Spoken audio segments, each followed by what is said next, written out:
Hello and welcome to this truly global session with speakers from New Zealand and Japan, Israel and the UK. Our theme is work, care, reconciliation, inequalities and impacts on health, well-being and labour force participation. My name is Rob Anderson and I'm currently the chair of the advisory board for the Sustainable Care Programme that's coordinated from the University of Sheffield. I'm also the chair of the Research and Policy Committee of Family Carers Ireland. And in my working life, most of it was spent at the European Foundation for the Improvement of Living and Working Conditions, Eurofound, an EU agency based here in Dublin. And one of the initiatives we took 20 years ago was to launch the first European Quality of Life survey. And questions on care responsibilities, work-life balance, and work-care reconciliation have been in that Quality of Life survey from 2003 through to the iterations in 2007, 12, and 16. And it's fair and important to acknowledge that this is a representative survey with carers of all ages represented. But if we look specifically at people who are of working age, defined here as 18 to 64, and have care responsibilities, we find that today most carers in the EU are working. Nearly 3/4 of men are in employment, and 58% of women caring for a disabled person or a dependent person are in employment. The survey documents their problems with work-life balance and issues with work-care reconciliation. And it's generally true that carers of working age, in some respects, have lower well-being than non-carers of working age in employment. However, the question is to some extent whether these problems that carers face are due to their work and care responsibilities, or in some way to selection of people into caring roles. And I hope that's one issue that we'll address today. It's also important to note that the proportion of people who are working and caring has increased over the period of the surveys. One of our consistent results is that being a carer and working at the same time doesn't automatically mean being disadvantaged in terms of quality of life. The findings show that the social and economic situation of carers who combine work and care is better than that of carers of working age not in employment. Employment brings social contacts, personal and professional esteem, income. The carers who are not in employment have higher rates of poor health, have more difficulties in making ends meet, live in households with lower income, tend to feel somewhat more often lonely, and not valued by others for the things that they do. So in our discussion today about work, care, reconciliation, I hope we'll keep in mind some of these slight nuances about the situation of working carers and the issues confronting those in as well as outside employment. To take us through the session, we have, as I say, presentations from 4 very different systems. And we're going to start this morning in New Zealand with Shanika Yoshini Koreshi from the Health and Aging Research Team at Massey University, who will speak to us about the bi-directional relationship between paid work and informal caregiving in New Zealand. Thank you very much, Shanika.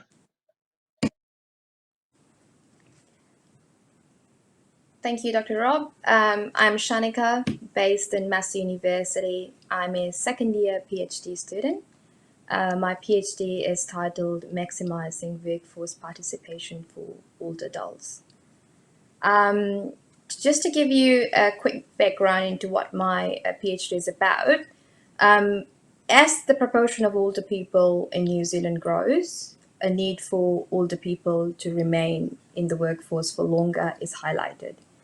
And maximizing workforce participation by older workers will provide a triple dividend for New Zealand, with the potential to A, benefit the economy by reducing social expenditure for early workforce exit, while also increasing revenue from taxes, and B, benefit business by moderating the impact of demographic change on the labour market, and C, help older workers through improved wealth and well-being. However, many Kiwis aged 55 and over are either unemployed or underemployed, and the others wish to work beyond the age of 65. And this becomes a lot more challenging when we are trying to help maximize workforce participation among older adults who are both in paid employment while providing informal caregiving. So one of the initial papers of my larger project is to look at who becomes an informal caregiver and if and how the role of work status congruence plays a role in this. Next slide, please. So as I'm part of the health and aging research team, and this is a team of interdisciplinary group of researchers who undertake research about health and aging in New Zealand. And the New Zealand Health Work Retirement Study is what I obtained my data from. And this is a study of people aged 55 and above who live in New Zealand. And informal caregivers are individuals who provide care or some form of practical assistance to a loved one or a family member who's suffering from either a long-term illness, disability, or frailty. And in our study, you need to provide a minimum of 3 hours of work to be classified as an informal caregiver. Next slide, please. Just to provide a little bit of context around the study.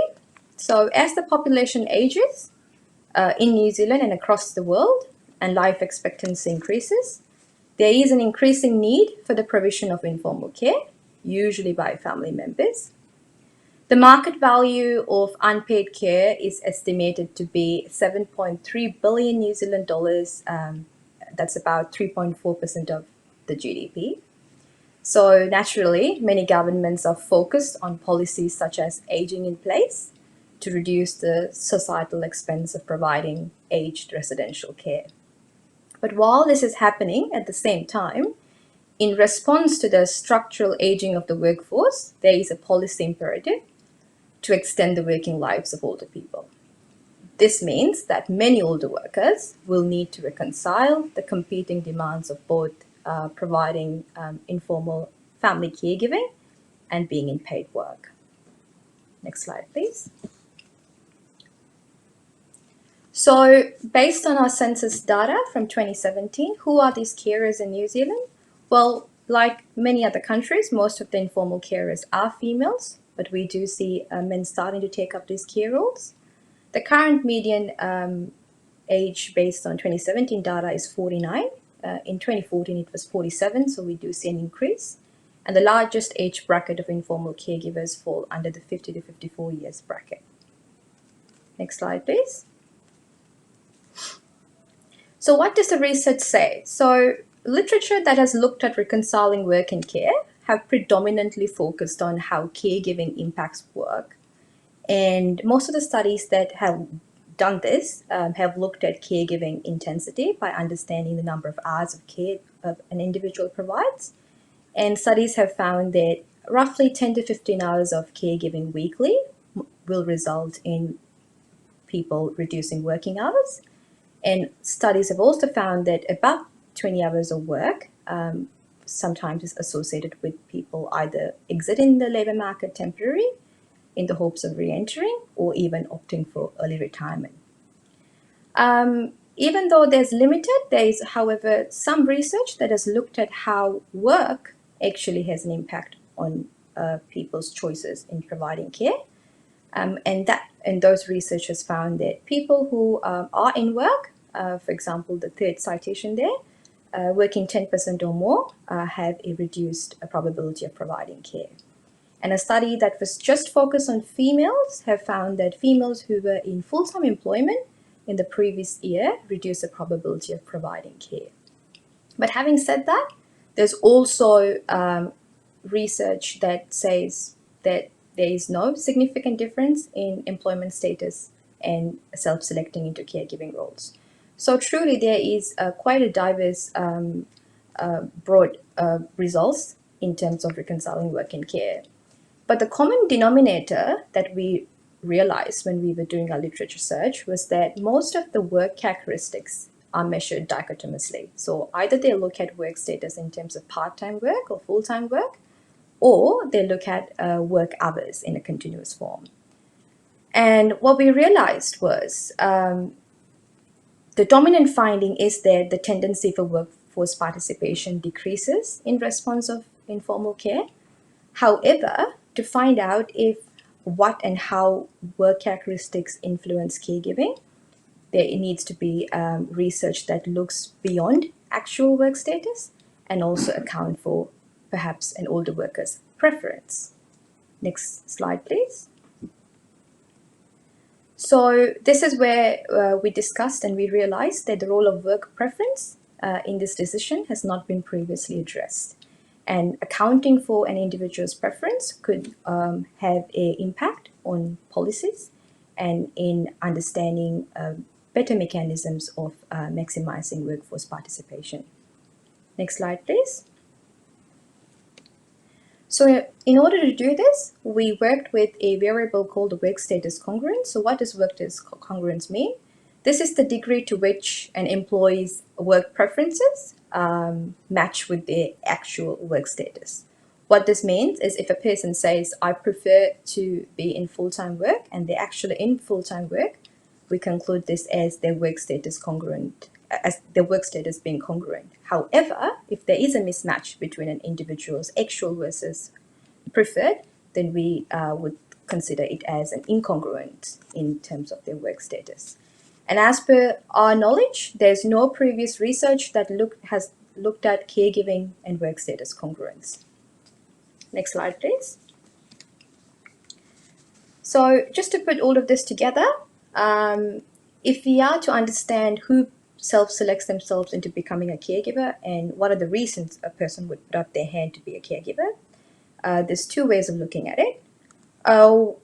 People may choose to become carers because they feel emotionally or morally obligated when a family member becomes ill. And on the other hand, based on the limited work caregiving literature, the evidence suggests that people are more likely to provide care if they're either not in paid work or their wages are low. And some of the economical research out there have used the cost-benefit calculation paradigm to say that people account cost benefits when deciding if they want to become a caregiver or not. So factors such as their health, their income, even how satisfied I would be if I'm to provide care are some of these considerations. So the rational choice really assumes that an individual will then choose the course of actions most in line with their personal preference.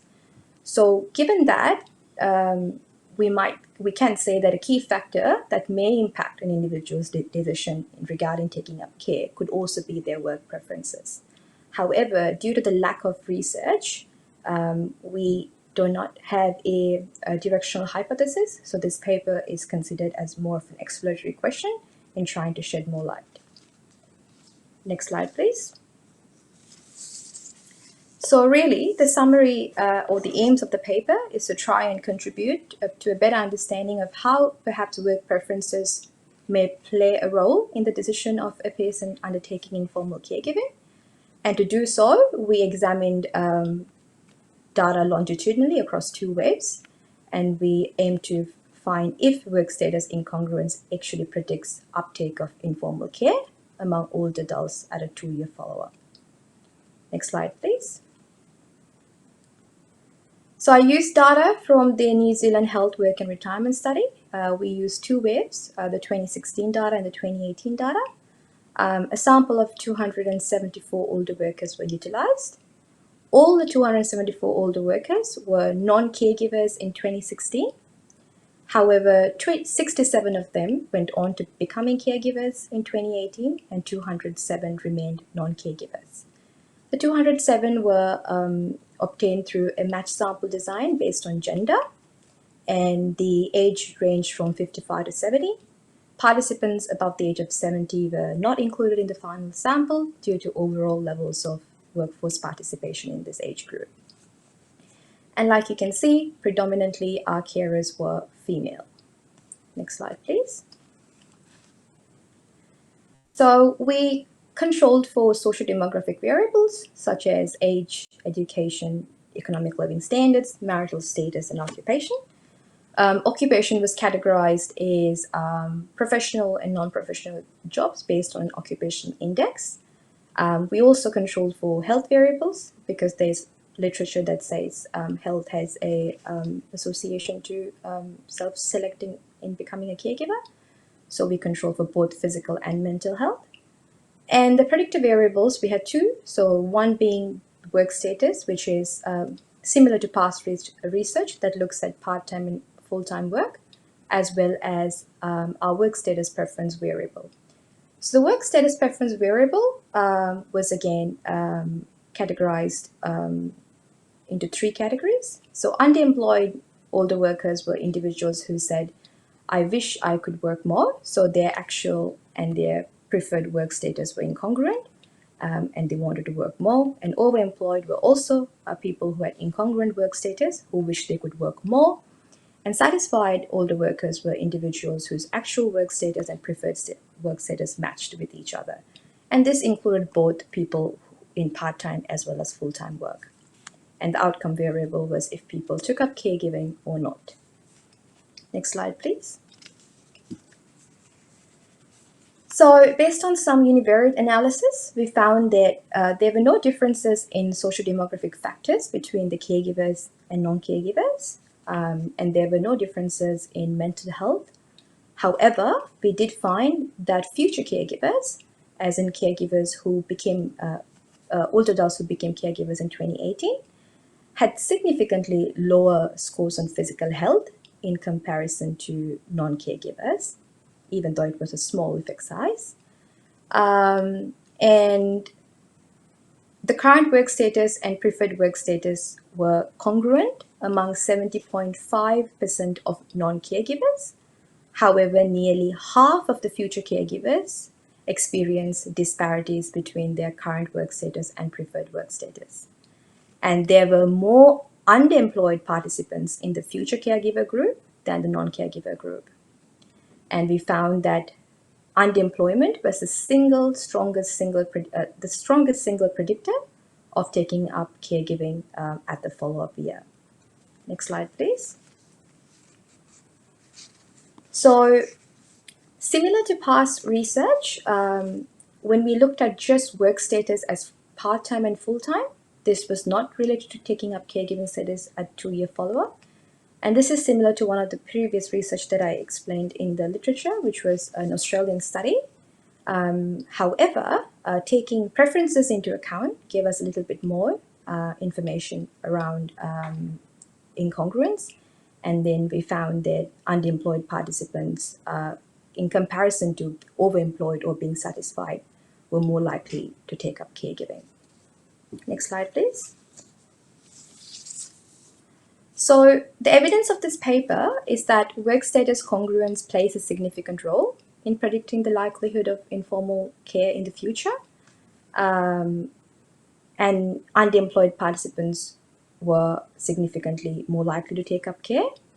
It may be that older adults who prefer to work more but are unable to acquire it may be more likely to take up caregiving as they're intrinsically motivated to stay occupied in order to fulfill their desire for work. And also another reason, might not apply for everyone, is that the New Zealand's funded family care system provides for a very small group of underemployed participants, the payment for family carers. And this might be an extrinsic motivator to take up caregiving. But regardless, to better support the aging workforce, it is imperative to do further research and understand why older workers are unable to meet their preferred work status. And there needs to be further research into understanding why people who are underemployed still take up caregiving. And if older workers are taking up caregiving, despite wanting to work more, this could also impose threats to the labor force, especially when we are trying to maximize workforce participation among people who want to work more. And not being able to work could also impose threats to an individual's financial security. And considering that predominantly caregivers are females, and based on past research, we have seen that females take up caregiving at different stages in their life. So there's a lot of entry and exit from the labor force market. So therefore, a further reduction in work hours, especially in the years leading up to their traditional retirement age, can have an impact on their post-retirement quality of life. Next slide, please. So therefore, there's two distinctive contributions that we make, which is first, it supports the need to explore the bidirectional causation between employment and caregiving. So when you're trying to reconcile work and care and trying to come up with policies, it's important that we understand how caregiving impacts work, but understanding what kind of work characteristics and how work then predicts or creates a need for a person to become a caregiver is also important. And secondly, findings also challenge the notion and the discourse with some literature that says individuals who take up caregiving are those who are available, who have the time resources. So a majority of the discourse is that people who are in part-time employment are able to actually take up care, given the fact that they have more time. But the question really is, are these people in part-time work because they want to be in part-time work, or are they in part-time work because that's what they can afford to do? So policies and support systems that attempt to especially reconcile work and caregiving will need to also account for the role of underemployment in the decision of in the caregiving decision-making process. And especially in New Zealand, research around underemployment is very scarce. Majority of the time, we see a lot of unemployment being studied. So this research finding also sort of brings to our attention the need to then further look into the underemployed older workers category. Next slide, please. So these are my references. I'm happy to answer any questions. Thank you. Thank you very much, Shanika. I am sure that there are going to be lots of questions at the end of our 4 presentations. That was very stimulating and interesting. Very good. Now to move from New Zealand to Japan, to Shingou Ikeda, who's a senior researcher at the Japanese Institute for Labor Policy and Training. Shanika is going to speak, Shingou, excuse me, is going to speak to us about stressing the autonomy of care recipients among working carers in Japan towards a sustainable labor supply of family carers. Thank you, Shingou. Yes. Hello, this is Shingou Ikeda. I'm a researcher of Institute of Japanese Government. Presentation focused on the matter how Japanese people can combine work and elderly care, even if long-term care service become insufficient under the unprecedented increase of care recipients. I will particularly focus on the family relationship in the Japanese families. Next slide, please. This is the overview. I will show the result of my original data analysis I conducted in my institute in section 3, after the section 2, which introduced the outline of Japanese support system for combining work and care. Next slide, please. At first, I'd like to introduce outline of my research question. The Japanese society has aimed at deep familiarization of elderly care through the long-term care insurance system. Although Japan is famous for family-centered, familiarist welfare states. However, it is hard to expand long-term care services sufficiently due to the restriction of insurance finance. It is also said Japanese long-term care system re-familiarized the elderly care through retrenchment of insured care services. We must consider how can workers combine work and care under the familiarization of elderly care. Next slide, please. So I will introduce Japanese support system of combining work and care in Japan.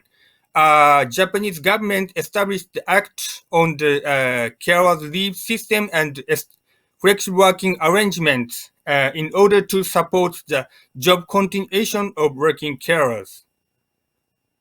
Next slide, please.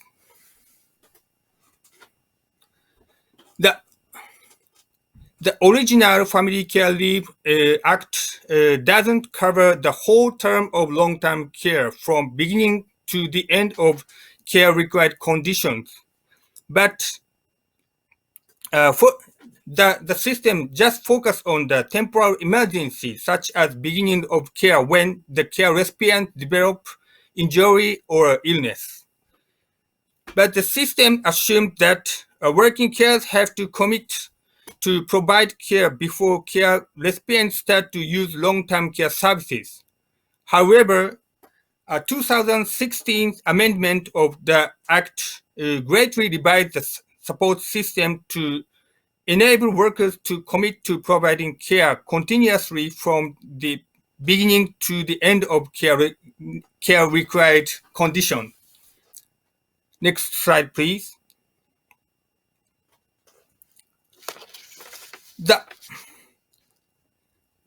The expand of I'm sorry. This is the outline of long-term care insurance system. This system consists of three actors. The one is the injured person, that is the elderly, older people, and the second is municipalities as the insurer, and the third one is the service providers. That is a private service, but the fund is paid by the insurance. So it is important. There is no family role in this system. So if this system doesn't need the family care need not undertake the elderly care at all. But however, family carers actually continue to undertake the caring role after this system started in 2000. Next slide, please. So this figure 3 shows the number of older people who need care service by long-term care insurance.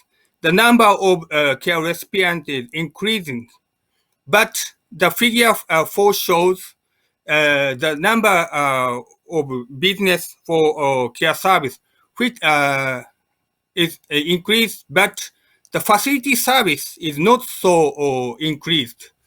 The only at-home service is increased.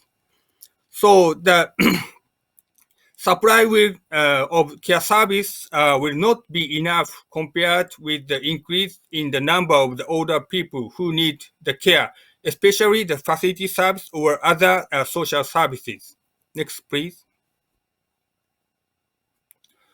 So based on such conditions, I will conduct the original research to reveal how working carers can combine work and elderly care under the unprecedented increase of care recipients and shortage of care services.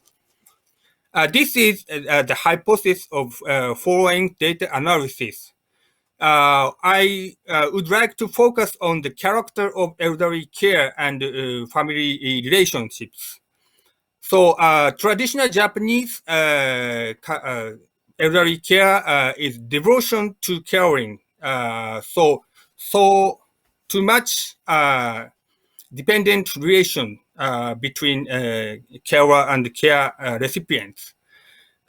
Based on such character of caring, it is very difficult to combine work and care.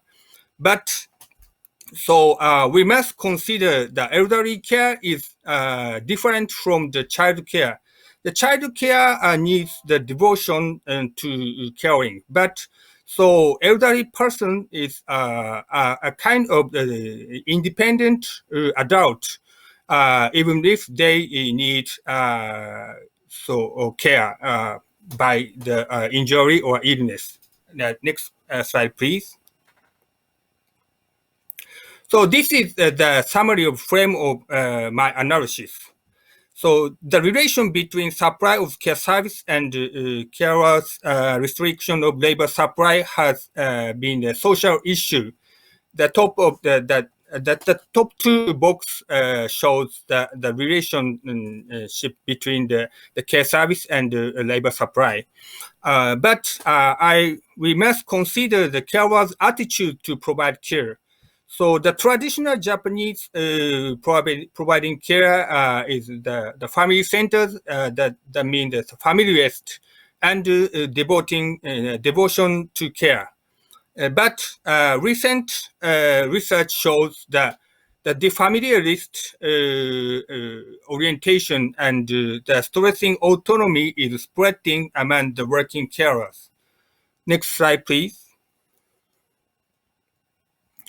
So this is the outline of my original survey conducted in GLPT, my institute, in February 2019. This is the internet survey. The scope is the carers. But we assigned the sample based on the governmental survey, the governmental nationwide survey. The sample size was 4,000. Next slide, please. So, yes. The table one shows the ideal division of care work between families and professionals. The providing care by professionals means the familiarist orientation, and the family-centered providing care means the familiarist orientation. The caring daily life is most time-binding activities, which should restrict the labor supply. And the original family care leave system supports that such care in daily life should be undertaken by the professional, and family carers should work as usual without undertaking such roles. So this table one also shows about 40% of working carers support familiarist caring in their daily life. Also, almost 40% supports the familiarist orientation. The next slide, please.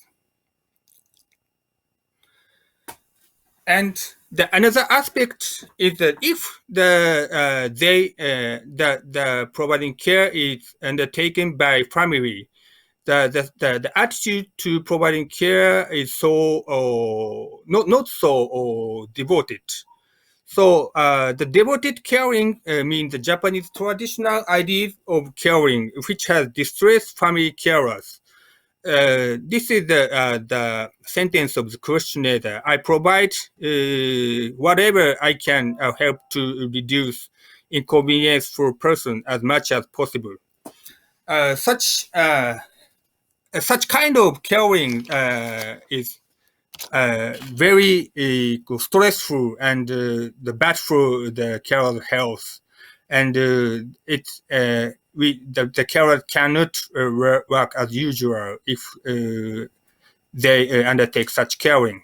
But so recent discussion stress the keeping the adequate distance from the care recipient to the providing care, make providing care sustainable. The autonomy-oriented caring means such modern ideal of caring. It means the questioner, the sentence of the question is here. I refrain from helping whatever possible and have the person do anything she or she can do for him or herself.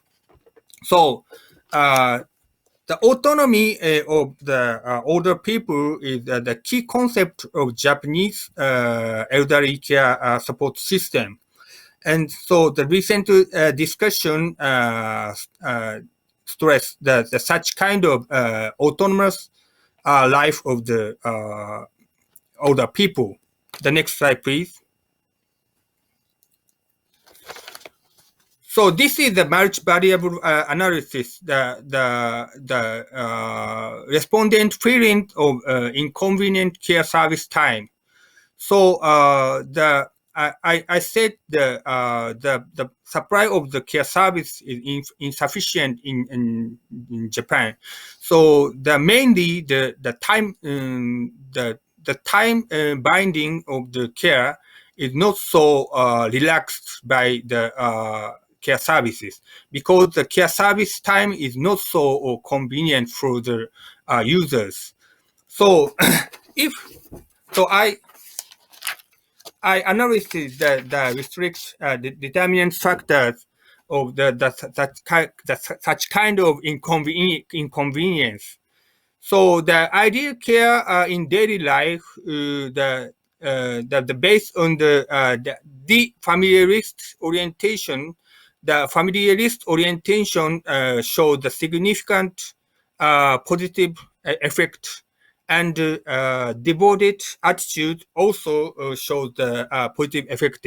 So this result shows the such traditional Japanese so culture of providing care is is a factor of care service demand. Next slide, please. And so I would like to show the effect of such inconvenient care service time to the job continuation and reducing working hours. The table 5 shows the relation between the inconvenient care service time and the intention to job leaving or job continuation. So if the working carers feel the inconvenient care service time, the rate of job leaving is significantly higher, and the inconvenient care service time also had the positive impact on the reducing scheduled working hours. And the table 6 of the model 1 of table 6 is the devoted familiar caring. That means the traditional Japanese caring style shows the positive impact on the reducing scheduled working hours. But the model 2 doesn't show the significant effect instead of inconvenience care service time. That means that my hypothesis is supported. So the attitude and an intention to providing care had some effect on the feeling of inconvenience of care service time, and the care service time had a positive impact on the labor, the negative impact on the labor supply of working carers. But so it is important. The traditional style of providing care is not majority among today's working carers in Japan. New style of providing care is spreading. That means the majority of working carers doesn't devoted themselves to providing care to restrict their labor supply. Next slide, please. So I already said my conclusion. So the question of this research is how combining work and care can realize under the refamiliation of elderly care in Japan. Japan is the most aged society, and but so the elderly people is increasingly still increasingly. So the returning to the traditional devoted families caring might distress family carers about shortage of care service. That result in the job leaving and reducing working hours. But so modern autonomy-oriented care, which stress the autonomy of care recipient, might not give up their work even if working carers are familiarist. So it is important to consider the support system in Japan for elderly care on assumption that the most care recipients are autonomous adult people who are more or less capability to be alone even if they are dependent due to sick or injury. Next slide, please.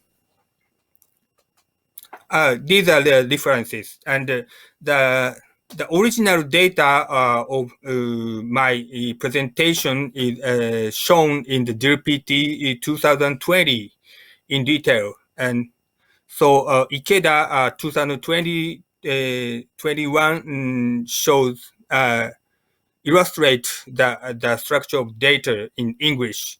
It was published last week, so please access to the DLPT's website. Thank you. Thank you very much, Shingou. You covered a lot of ground in a respectably short time, so we're very grateful.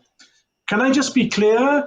The internet survey that you based the analysis on, all the people in the survey were carers. They had some experience of providing care. Okay. So different views, but all experienced as carers. Thank you. Okay, we'll have questions later. We move on now to a presentation from the UK, from Yanan Zhang at the University of Oxford. And the theme of her presentation is At Tipping Point, the intensity of unpaid care and employment status transitions across cohorts of men and women in the UK. Yanan, thank you very much. Hello everyone, I'm Dr. Yanan Zhang. I'm currently a research fellow at the Oxford Institute of Population Aging, working on the creation of evidence base for the positive interventions in support of the population aging. During the August 2018 and October 2020, I had been working at the Sustainable Care team based at the University of Birmingham as a social care economist. Working with Dr. Matthew Bennett, I contributed to research on modeling care system costs and contributions. The paper I will present today is one of the outputs for the Sustainable Care program, which evaluates the cost of providing unpaid care in terms of care's employment. This work has been done with the collaboration from Dr. Matthew Bennett and our discussant today, Professor Su Yeandle. Su has made great contributions to this paper, especially on the policy recommendations, discussions, and the implications. Next slide, please. At the start of this presentation, I would like to briefly introduce the background of this study. Unpaid carers play a crucial role under the current underinvested UK care system. Based on the 2011 census, about 10.3% of the population in England and Wales, and about 11% in the Scotland and 12% population in Northern Ireland provided care. During 2015 and 2016, it was estimated that the value of unpaid care was over £100 million in England, which was equivalent to the total expenditure on the National Health Services during the same period. The demand for unpaid care keeps increasing due to the population aging and the austerity policy after the financial crisis in 2008. The news and the reports on the social care crisis risk can be seen everywhere in the past years. Next slide, please. Cares UK provided a report on the working cares in 2019. It disclosed a lot of the key factors for the working cares. This shows that 1 in 7 workers have to juggle their caring and working responsibilities, and accumulatively, about 2.6 million of the people give up work in order to provide care to someone they love. And about 2 million people have reduced their working hours, and 7% of the workers said that unpaid care negatively impacted their working experience. Next slide, please. So, our study is going to answer the 3 questions as follows. First, we want to identify the threshold at which provided care is negatively associated with employment activities. And secondly, we want to say if there is any heterogeneities in this threshold among the different age and gender groups. And lastly, we want to examine the employment transitions of the carers. We want to say if the carers prefer to reduce their working hours or they quit from the job market directly. Next slide, please. To answer these questions, we analyzed the waves 1 to 18 British Household Panel Survey and the waves 1 to 8 UK Household Longitudinal Survey, which covers the period from 1991 to 2017, and there were about 260,000 observations. We have 2 measurements for providing unpaid care. First is a dummy variable, which is equal to 1 if the individual provides unpaid care and 0 otherwise. We also applied 7 dummies to capture the level of the caring intensity. So they are less than 4 hours, 5 to 9, 10 to 19, 20 to 34, 35 to 49, 50 to 99, and 100 hours more with hours per week. Next slide, please. The key dependent variable in our paper is the employment transitions, and here we have 2 variables to measure them. First is a dummy variable, which is equal to 1 if the respondents were previously employed but not in current period, and 0 otherwise. And we also apply a category variable, which consists of 5 different types of the employment transitions. When it's equal to 1, it represents the people who keep their previous employment status since first observed. And the second is represent people who change from full-time job to the part-time job. And for the third group, represent the people quit from a full-time job directly. And for the first category, represent the people who quit from a part-time job. And for the fifth group of the people, it represents the people who never had been employed during the interview period. So here, I would like to give a more explanation for the first category of the people. So the first category of people, in general, they didn't reduce their working hours. So they could return to the labor market, and they could increase their working hours by changing their part-time job to a full-time job. So in our paper, we name this group of people as a non-downgraded employment status. Next slide, please. So in this figure, we slightly shows the association between the employment status as well as the caring intensity. The color of the bar represents the level of the caring intensity. The darker the color is, represents the higher level of the caring intensity. For the figure A, the y-axis shows the proportion of the people who didn't reduce their working hours. As we can see, this group of people actually decreased along with the increase in the caring intensity. For the figure B, the y-axis represents for the proportion of people who quitting their jobs, and the group of the people increasing with the caring intensity. And correspondingly, we can see an increase in relationship between the proportion of the people who never had a job and the caring intensity. So this graph briefly shows the negative impact of the caring activities on the employment status. Next slide, please.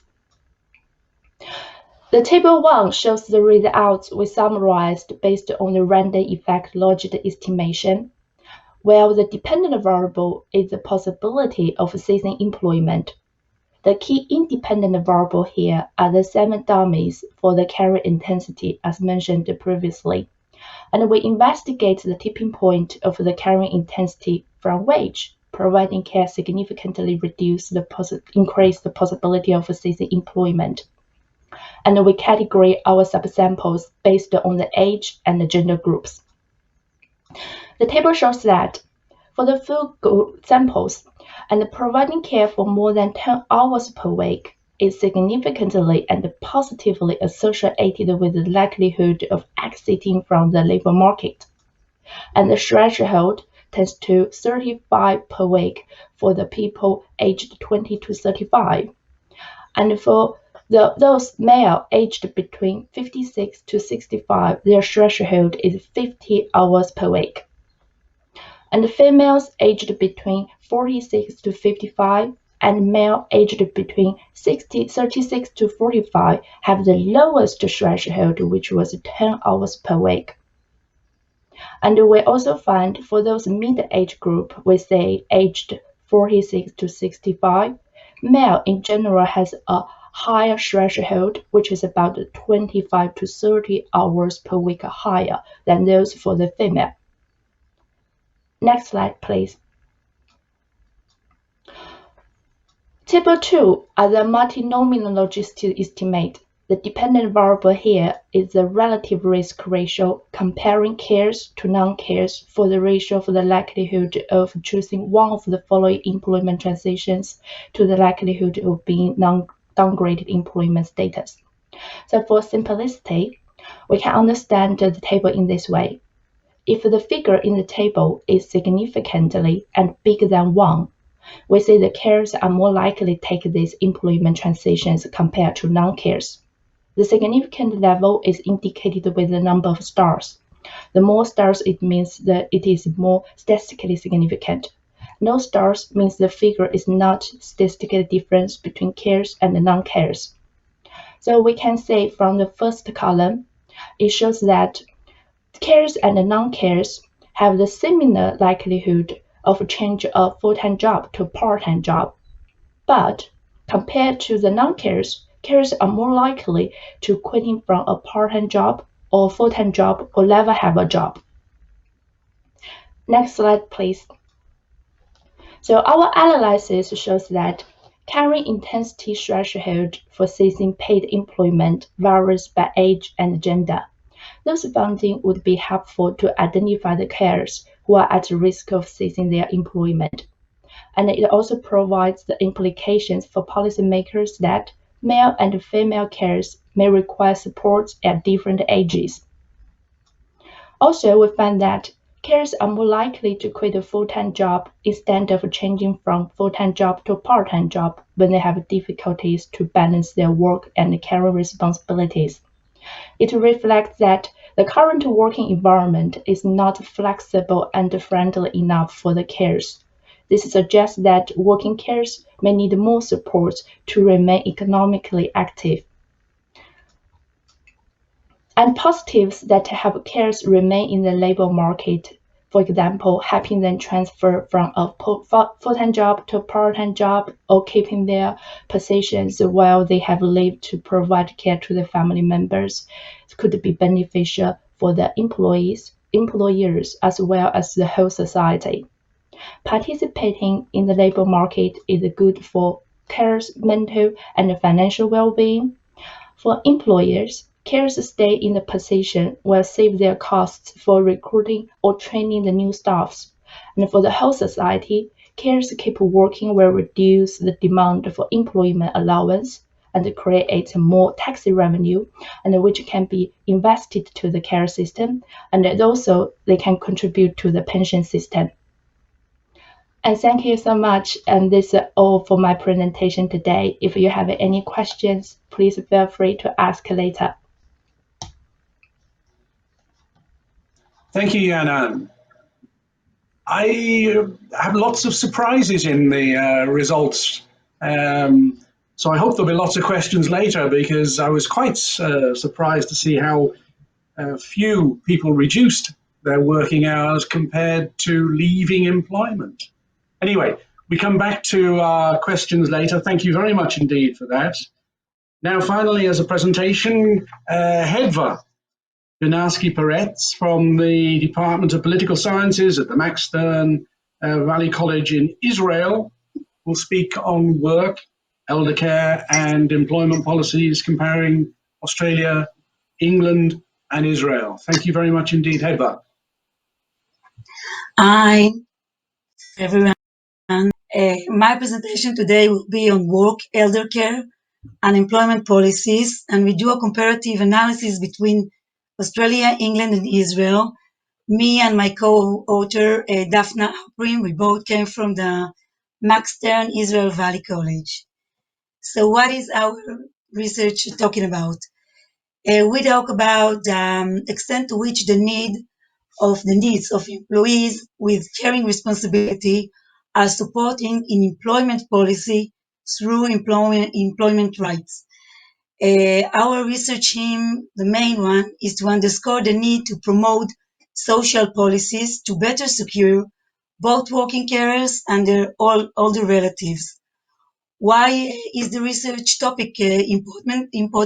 Please jump to the third slide. Sorry. Thank you. So first one, why is the research topic important, is because family care for older and disabled relatives is an increasing issue for our time, and is one is affecting more families and friends throughout the world and globally. In many Western governments, the government spending increasing reliance on informal caregivers by restricting their system and policies in which they most strongly rely on informal care and families. Third is that because of the number of family members and relatives who combine work and informal care is increasing rapidly as more elderly need care, both in the three countries that we investigated, England, all the UK, part of it is England, Australia, and Israel. And the last rationale for this research is combining work and care is a very complex issue and have a tremendous impact on carers' mental and physical health, their relationship, and their employment most of the time. The demand, as long as the demand of family care of old age relative has increased, the work healthcare dilemmas is becoming growing problem, specifically in Israel as in other countries, other more liberal or democracies in the OECD countries. So our main research question was, sorry, please jump to the next slide. Our research question is focused on to what degree are the workplace need of working carers for older age relatives supported through employment rights. We draw on previous findings that showing or indicate that high intensity caregiving is associated with reduction in the labor pool for paid work and negatively affect employment status and career. This study examines how employment legislation support working caregivers from an international perspective. So our theoretical framework is consistent with the informal care model. Why we employ the informal care model? Because as Green and De Boer have argued, current changes in policy and society may impact both negatively and positively on the mechanism of the informal care model. The informal care model provides building steps for our investigation of how informal care provision work out differently in specific contexts as family, network, and communities. So we rely on their model to explain how the provision of care is working in different contexts or specifically different countries. From the methodology part, we made an intrinsic case study research design, and the type is descriptive. We make a descriptive method because we try to focus on the real life context in which the legislation is occurred. The study employs document analysis. This is very commonly used method in case study research because we made 3 case studies research for each country, and because information gleaned from document provide the case study researchers with important information from multiple data sources. Correspondingly, the research question was examined using data included official government publication. Most of the time, it's the final legislation, guidelines, and institutional documents, what we have on time. So the comparison between Australia, England, and Israel suggests that while working carers or caregivers from the backbones of long-term system, the demand or places on them can only be expected to increase. In all the 3 countries, we know that they promote some steps in public policy to consider supporting carers, and government statement acknowledge that it is crucial to support the capacity of working carers under the aging in place policies.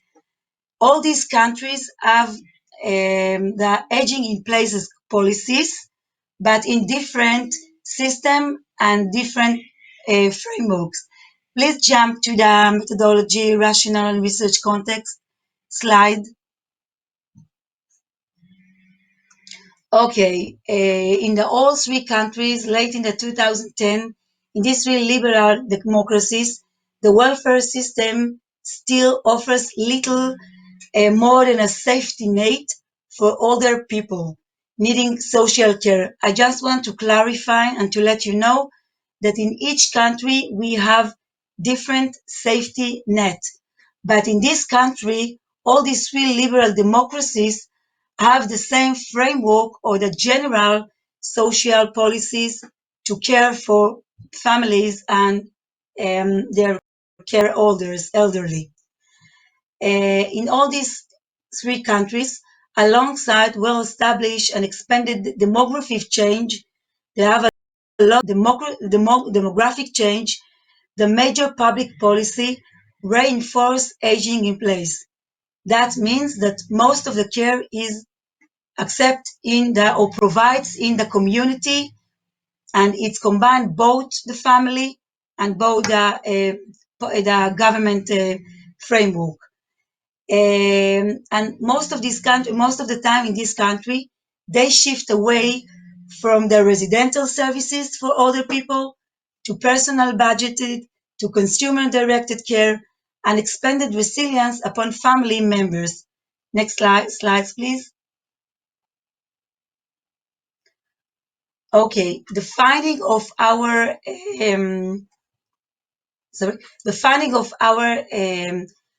research or study conducted in two parts. First, we study each country legislation, and we analyze each legislation of the country and statutory employment rights and how it impact on working carers. So we compare it. Then we go to legislation in three major rubrics.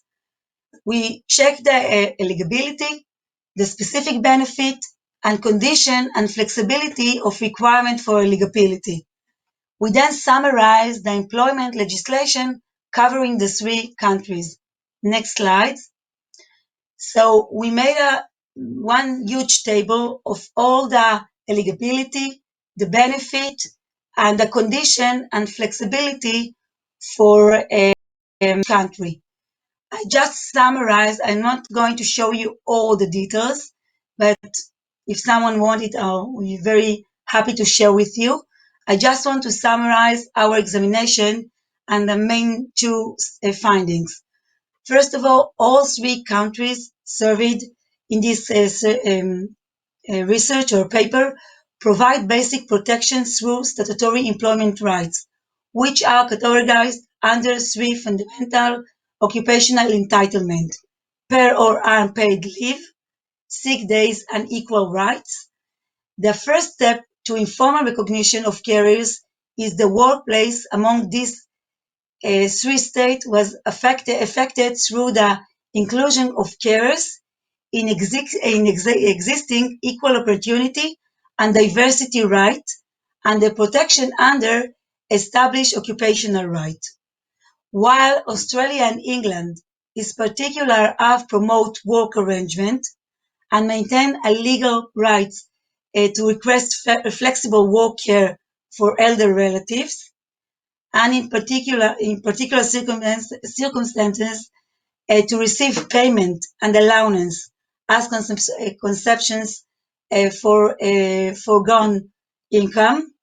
The analysis indicates the absence of flexible employment legislation in Israel. So in Israel, we don't have any flexible work right thus far. While in Australia and England, this flexible work right is running or working since 2010. So the discussion and our research contribution. To the next slide, please. This study suggesting an understanding of the degree to which employment rights support the needs of working carers or elder age relatives, while underscoring the relevance for future development of adequate policies in all three liberal democracies. The study offers a comparative analysis of three liberal democracies, where the state approach to elder care evolved significantly during the late 20th century in response to aging population, rising females' participation in the working, and increasing cost. The present study mainly responds to Kruger and Yeandle call that reconciliation between work and family responsibility is a global challenge, and research needs to address it as such.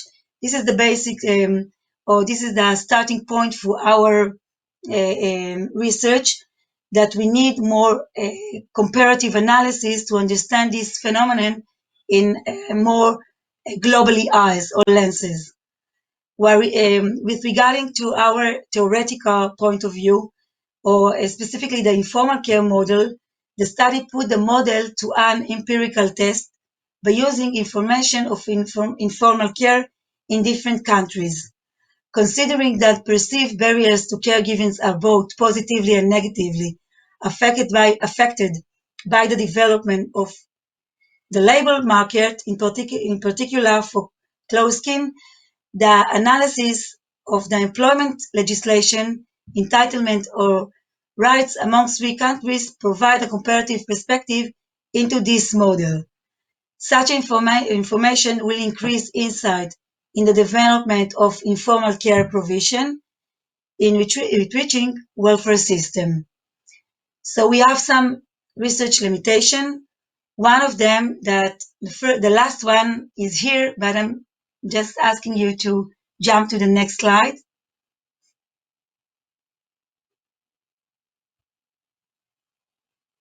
Our main limitation is that legislative changing is ongoing, and while this analysis is accurate at a publication date, legislative change may impact employment arrangement in the near future. So this is our main limitation. Next slide, please. This is the first initial comparative analysis that we made in this study, but we mainly want you to focus in our take-home message. Without proper support, high-intensity caregiving is associated with reduction in labor supply for paid work and high risk of poverty. I take this citation from the OECD working paper for 2011. For there, the steadiness of employment standard for working carers and their relatives is a pragmatical and ethical social policy priority. Last citation from 2006, the public crisis of care is not that no one is providing care, but rather that this care is caused for those who provide it. And thank you for listening for our initial research or study. Thank you very much, Hedva. I note that you have made lots of references to the work of Sue Yeandle. So we are delighted. We're delighted that Sue's going to join us now as the commentator on these four presentations. And I know that she will provoke questions not only to individuals, but also to generate a good discussion. Sue is the director of Circle, the Centre for International Research on Care, Labour and Equalities at the University of Sheffield, and the leader of the Sustainable Care Programme. And we look forward to your stimulus to the discussion. Thanks, Sue. Thank you very much, Rob.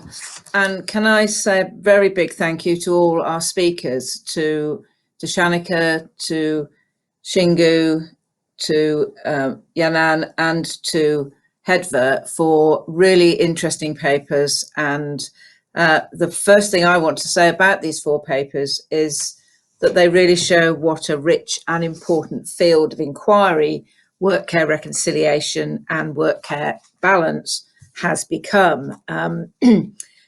All of the papers respond to powerful and continuing demographic trends and to policy and societal expectations about how paid work, especially paid employment and unpaid care, will feature in people's lives, both now and in the future. Now, these trends, together with the societal ambitions that are reflected around the world for more gender equal life patterns, are like tectonic plates shifting beneath us. They're causing ripples and waves and sometimes storms across all of our societies. And these, we have observed, have economic, social, cultural, familial, and interpersonal effects, and they can alter and disrupt individual life courses. So these are really important developments that we're observing and commenting on, and I'm really delighted to see some innovative and new features in the studies that have been reported here, which are I think going to be really important as we continue to debate this important issue. As social scientists, we find many factors of interest in this broader scenario in our own societies and across the world. And your papers show some of the important ways that we can push the boundaries of knowledge to better understand what's going on and indeed what may happen in the future. So I want to start by making a few comments about each paper before Rob opens up for discussion. I'm sure lots of you will have different questions that you want to ask. And I'll take you back to the first paper we heard, which was from New Zealand and from Shanika and her colleague Fiona Alpass at Palmerston North in Massey University, where I was privileged to be just over a year ago. And they introduced the important concepts of work status congruence and of work preference. And I think this is an important development. They're starting to think about not only observing what's happening, but also thinking about whether what's happening may be related in particular ways to what people would like to see happening and what difference it makes if people are in employment which suits them and which is of their choice, or if they are having to accept employment which is not ideal for them, and how that's related to their caring responsibilities and status. And I think this is a really important and exploratory paper. As they point out, work status congruence hasn't been studied, and I think they're right that there certainly haven't been any significant or major studies of this topic, and yet this is a crucial and important variable. And I think the really important finding from this paper is about the role of underemployment. Now, underemployment is something I've studied in the past in relation to studies of part-time work, in which we found in the UK that part-time work was also associated with what we called working below potential, that people were not only having working hours, which were shorter than those they really wanted in many cases, but they were also in jobs of lower status than they wanted. So I think there's more to be found from in this approach that Shanika is taking in her PhD. And I think it's going to be an important study, and I really welcome the approach that you're taking, and I'm sure others will have questions about how we might adapt and apply some of the concepts you're developing, Shanika, in other countries and in other studies. Next, we heard from Shingou Ikeda, and again, I've been privileged to visit Shingou in Japan and to be helped to understand the Japanese system through his work and his very patient explanations to me of what Japan has been doing. And this is a really important and interesting case in international analysis of work care reconciliation. Japan has this very important background legislation around family care leave, which it's modernized and adapted. And I think this is a feature of legislation which we need to constantly be aware of. Governments enact legislation, but then they adapt them and they change them. And what I found really interesting about what Shingou has to say is that he's taking this deep dive into in the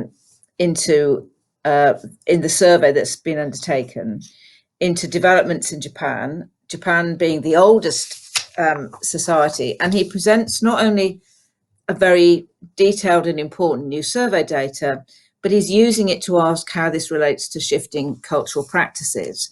And what I find really interesting here is this concept of a shift from an idea that family members perhaps should or wish to be totally devoted to making the lives of older people as easy as possible and to be supported as much as possible, to this idea that autonomy-oriented caring is perhaps a more appropriate model and is one which is favoured by increasing numbers of Japanese. And I think this again has got really interesting elements which we should be thinking about in relation to other societies. So I welcome this study and I look forward to reading your article, Shingou, and I'm sure others will too.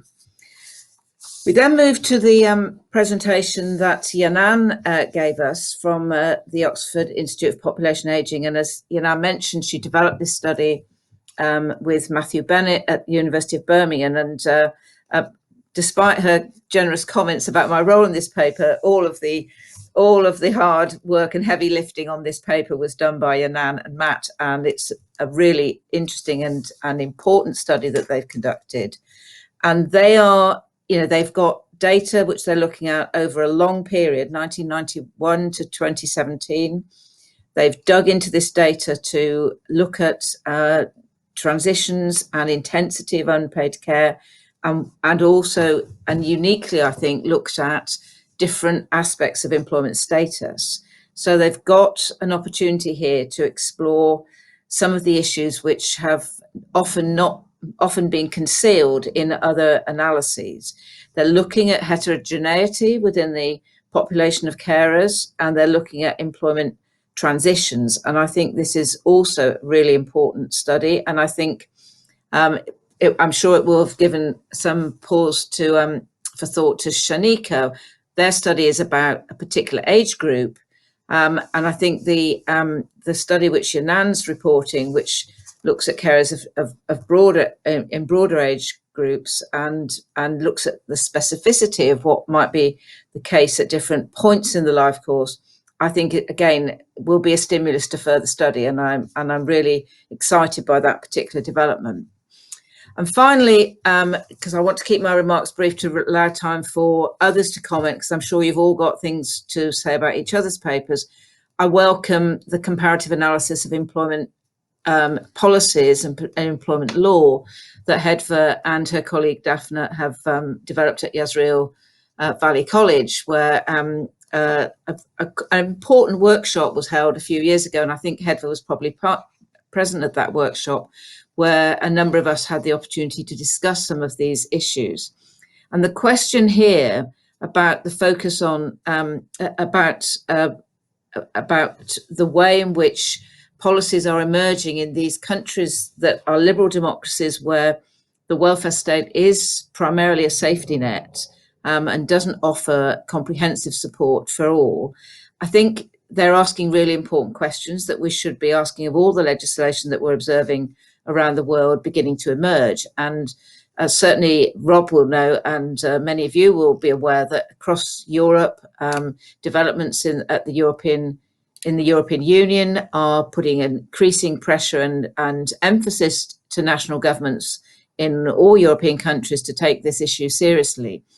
The questions that I would ask are partly about the extent to which this legislation is specifically about the care of older populations.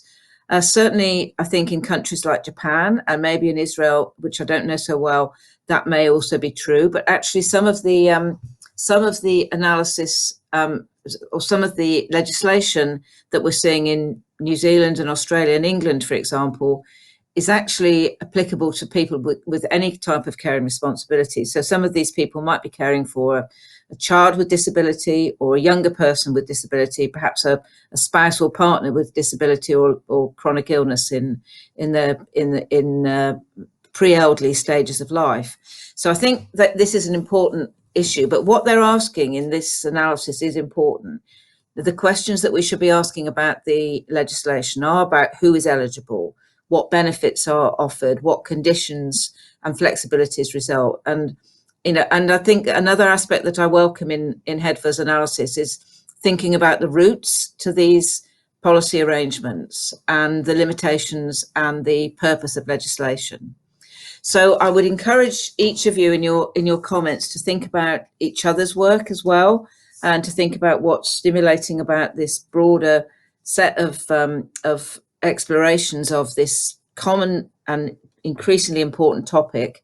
And I'll return to Rob now so that he can open up a broader discussion. Thank you very much, Sue, and I appreciate your references to the EU. I think one of the messages coming through these papers is just how much change is going on in values and preferences, in legislation, and also perhaps in what companies themselves are doing to facilitate work-care reconciliation for the population of carers in employment.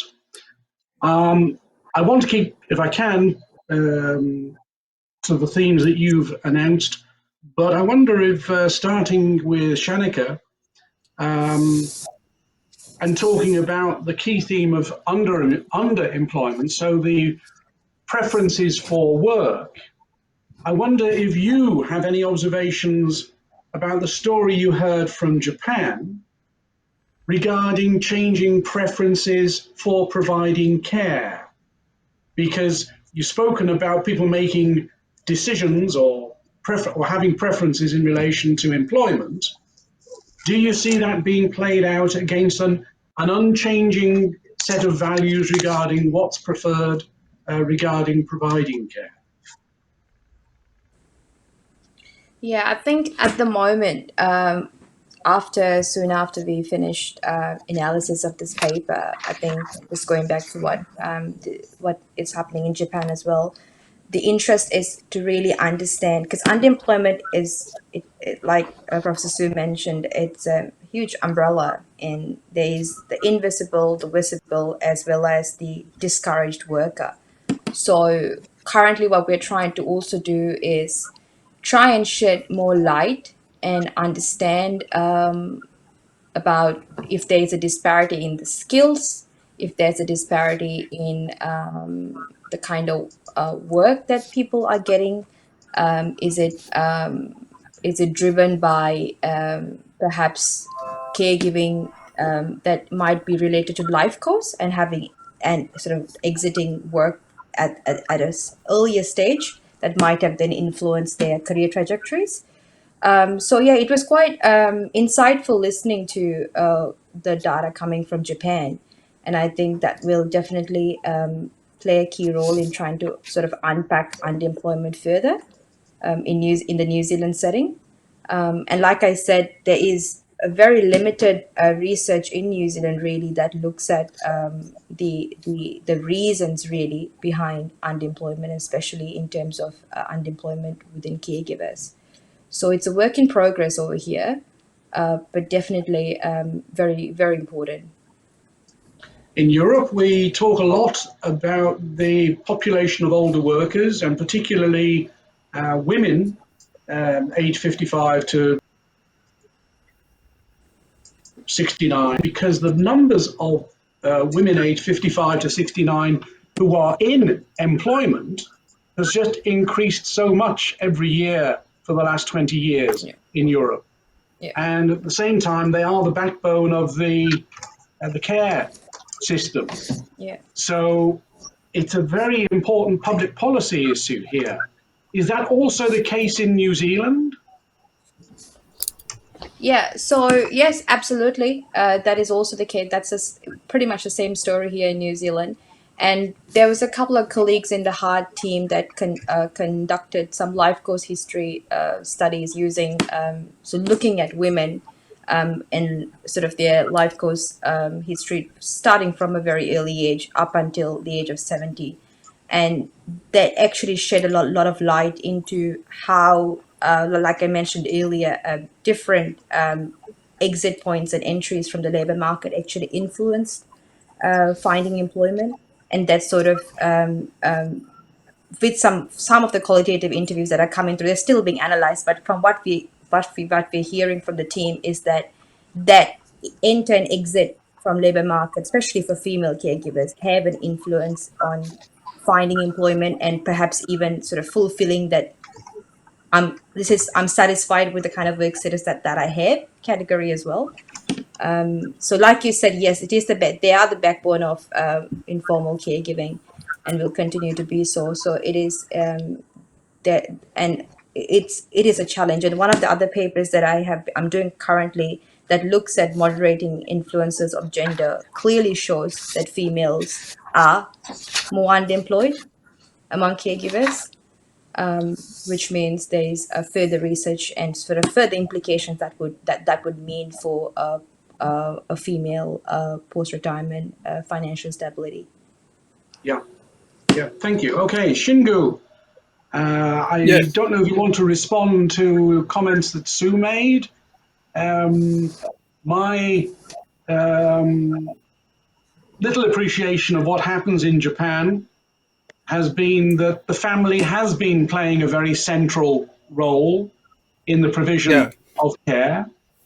And no matter what the legislation might be, that is still continuing.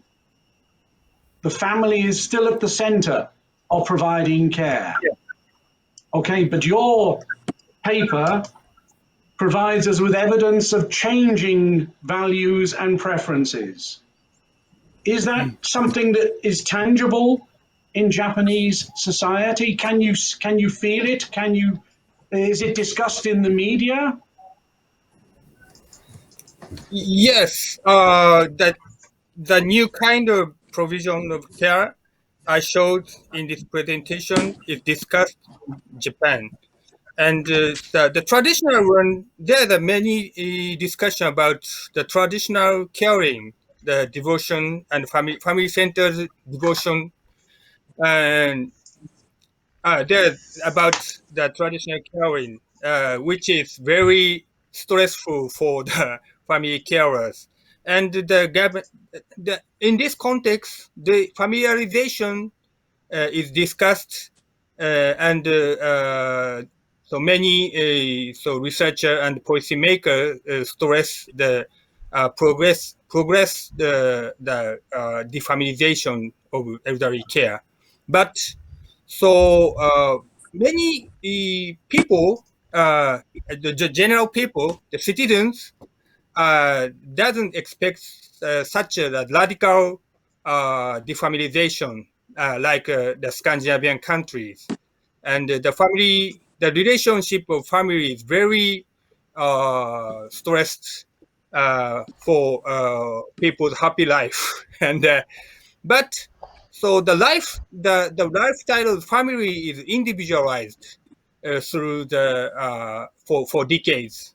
And many adult children traditionally lived with the elder parents after they married. But today's couple live separated with the elderly parents. But so they visit the parents' home frequently and keep in touch uh, in the daily life. So Yeah. yeah, to keep the adequate distance is the main issue of the family relationship of the Japanese family-centered welfare states. But in this context, there is also the issue about the neglect and isolation of the older people, and particularly in the cities. So I live in Tokyo. About the many older people has no tie with family and local communities, so they don't have any friends and so communication with the families, and so someone dies by them uh, Yes. without any support. Yeah. So Yeah. the autonomy is very controversial aspect concept. So it is very so it is very beautiful concept, but uh, they have dark side like uh, isolation, the neglect, and something like that. Yeah, But what we learned in a lot of European countries, even yeah, where the long-term care system was very yeah, developed, was that yeah, families were still very involved in yeah, providing care. yeah, Was it the ambition of the long-term care insurance in Japan that families yeah. should have no responsibility for care?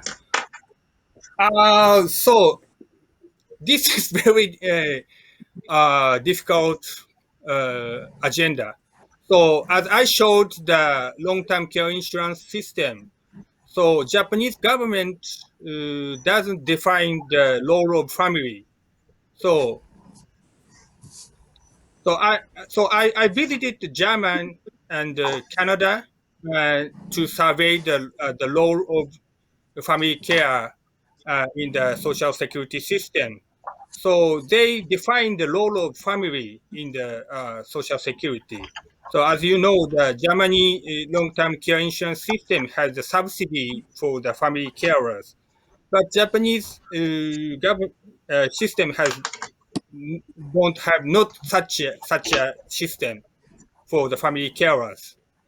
So this means the ambivalent aspect. So some family carers relieved from any role of caring, but someone commit to provide care too much. So it depends on the social security system they faced in their local community or family circumstances. Okay, thank you. Thank It's you. a little different from the European countries. So Sure. On a little. Yanan, okay, new approach to data analysis. And one of my, if I may, my question to you is that if I understand correctly, you took data from 1991 to 2017 as a data set and analyze it all together. And my concern is, well, let me say my concern. My concern is that over that period from 91 to 2017, many things changed. We talked about the increasing participation of older women in employment, but also changing legislation in the UK and changes in company practices and so forth. Because I feel that from 1991 through to 2017, there was an increasing flexibilization of exit from employment. So more people were able to reduce their working hours. And I wonder whether your story is really, I don't mean to be funny when I say up to date, but using data from 1991 to 2011, are you capturing a story that's now changed? Do you understand what I'm Thank trying you. to say? Yes, thank you so much for a wonderful questions. Actually, we recently received a similar comment from a reviewer about this point. So this is actually captured by our modeling by including a year dummy, which represent any economic or policy interventions that happened on each year. So technically, these changes has been captured by our model.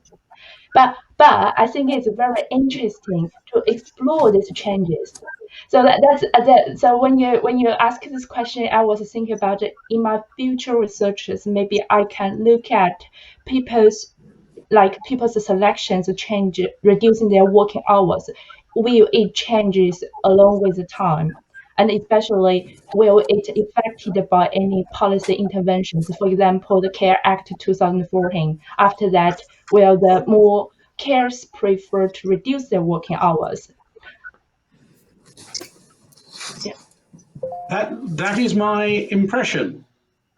That the objective of public policy and indeed social dialogue has been to enable more people to remain in employment when they take on caring responsibilities. Exactly. I think that's a very good point and also a good future research project as well. Would you like to be my co-author for this? Well, you gave me a few surprises, so that stimulated at least a little response. And also, I should ask a quick question, if I may, of Hedva, because one of the themes of today was really about, shall we say, measures to improve the well-being of workers with care responsibilities, definitely. Measures to enable their participation and retention of participation in employment. And you have looked at the legislation and legislative changes in the three case study countries, okay? But alongside legislation, there is what companies themselves decide to do.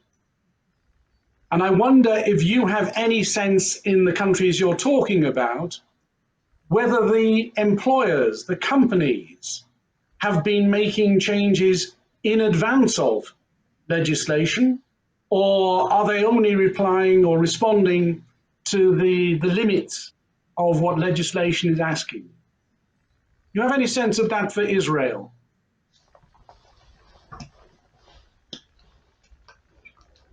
I can't hear you.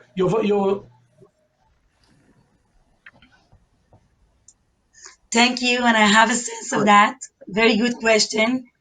And you know, it's even a part of my, my future to cover all the sector that and how differences in sectors covering the issue of working carers, the private sector and the public sector.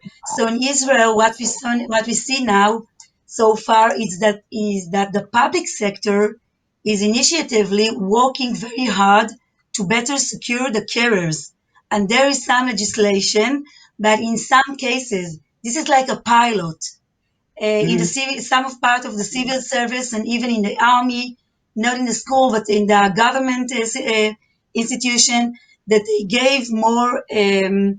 It's more days to take care for your parents or for elderly. Sorry, but in the private sector, no, you can't see such initiatives. But we need to consider, take account the COVID-19. We don't talk about it today, that part of us are working from home, and you need to reconcile from working from home from your family, your entire family. In my case, is my kids and my mom's, and then your parents. So the private sector is more flexible, that they allow you to work from home on remote work. Maybe inside it's not very clear, but it's hidden in this bundle. They know that meantime when I'm working from like who is Dolly Parton 9 to 5, it's not 9 to 5, it's all day long. When I'm working all day long, so in my working day, I'm take care of my mom and my kids, and so this is the private sector that give you the basic flexible working hours.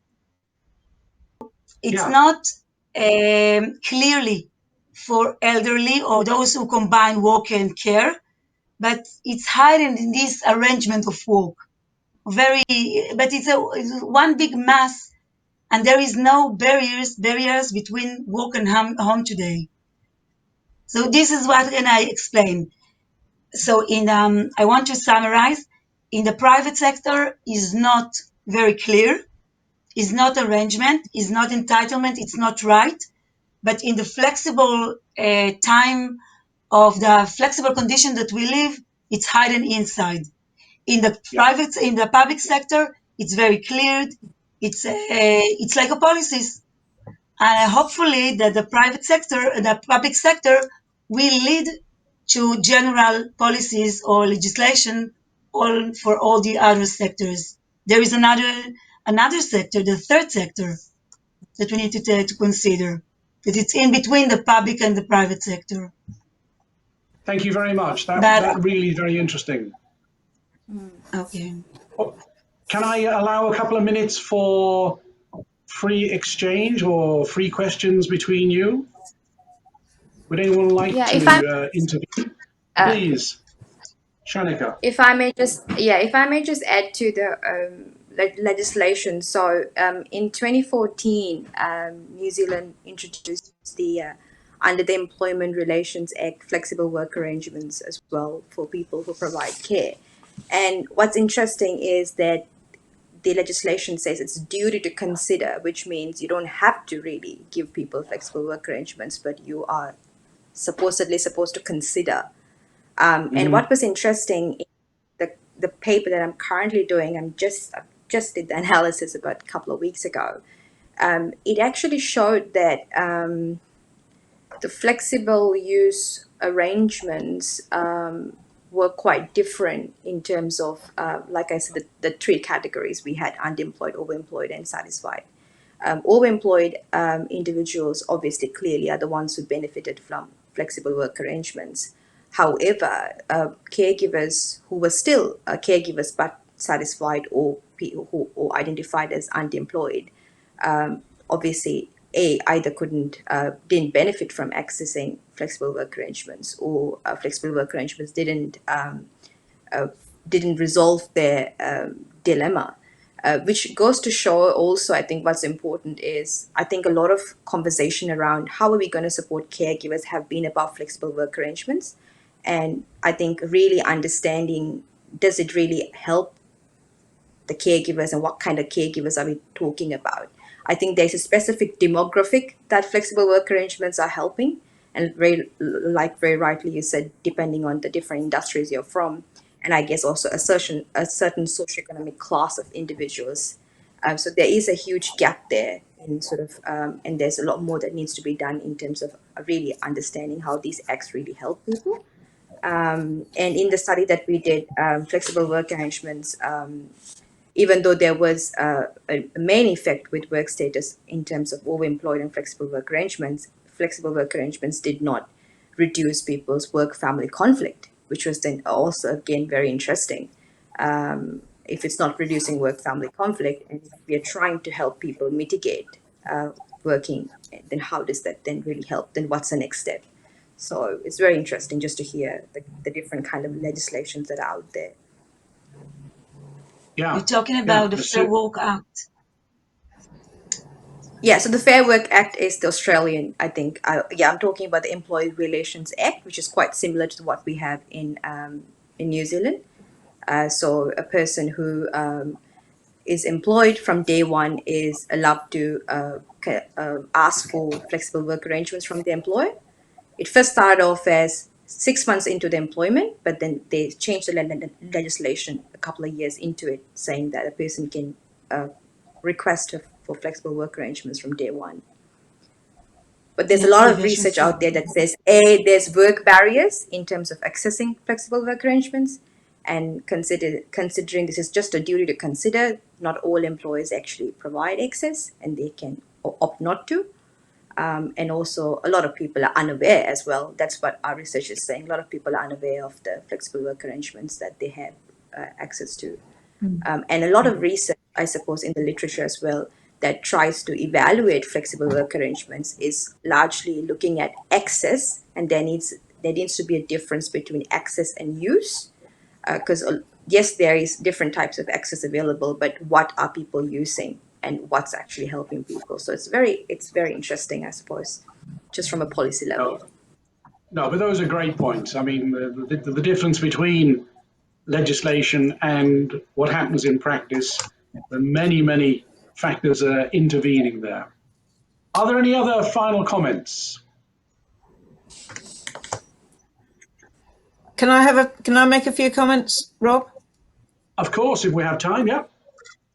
Yeah, I just briefly wanted to comment about the legislation in some of the different countries. I think Shingou made the point in his presentation that the Japanese legislation began with a focus on supporting workers to make arrangements when there is a need for care arises. For example, when an elderly relative starts to show signs of dementia and can't be supported, or can't be left without support, and maybe has to move into residential care. And I think what's been really interesting has been seeing how countries pick up a particular aspect of an issue and then adapt their legislation according to how that is responded to, but also the social changes that occur around it. And the Japanese case is interesting, I think, because the government has really driven it from its own policy objectives. It's been about keeping people in the workforce. It's been about Japan's concern about dropout from employment in a very tight labour market. Whereas in countries like the UK, and I think New Zealand would be another example of this probably, there's been more of a push by campaigners that has led to some of these issues being coming into legislation. Certainly in the UK, the legislation around the right to request flexible working and the bringing of caring onto the public policy agenda really didn't come from central government. It didn't arise initially from government bills. It arose initially from bills which were campaigned for by organisations and individual MPs. So it's a different kind of background, and I think that's a really important issue. But the other point I wanted to make was about flexibility and the limits of flexible working entitlements in the contemporary world. I think there's two things I would want to say about that. One is what we've known for a long time, which is that people with more autonomy and control in their jobs, particularly people in professional roles, can benefit from flexibility in a way which often isn't possible for people with limited autonomy and little control over their job and its content, and in particular for people in part-time work. So those people often don't benefit much from flexibility because part-time jobs often have to be done in those hours or not at all. And the second point I would make is the increase in precarity and the increased, the rise we are seeing in parts of the world, some more than others, but in people being employed on 0 hours contracts or on contracts which look very flexible, which actually expose them as the employee to a lot of risk. And these are areas where a lot of the current legislation around support for work care reconciliation is missing carers, and carers who are in those kinds of work, I think, are not picked up in legislation, probably in any part of the world. I think in Japan, if you're a casual worker, you're not covered by the legislation. If you're a casual worker in the Australian system, you're outside a lot of the arrangements. So I think there's a lot of factors here that we need to keep an eye on. But this has been a really rich discussion, I think, and set of presentations, and it really raises for us a lot of methodological challenges. I think you pointed out, Rob, to some of the challenges in what Yanan and Matt are trying to do with that, that rich data we've got in longitudinal studies, but it raises questions about what's happened, what have been the contingencies along the way that may have changed people's behaviour. So we're interested in what happens in a life course, but we're also interested in what's happening now and what might happen in the future. So there's a lot of methodological challenges, and there are a lot of complexities in the way both work, family, and values are changing. And this makes this a really rich and exciting field. So I'm really glad to see such important studies being developed by a lot of scholars who have got some time yet in their careers to make some really important studies that can come out of this kind of data. So I think we've had a good discussion. Thank you very much indeed, Sue, and my thanks to all of you for contributing, and my best wishes for the final publication of your reports if they're not already out.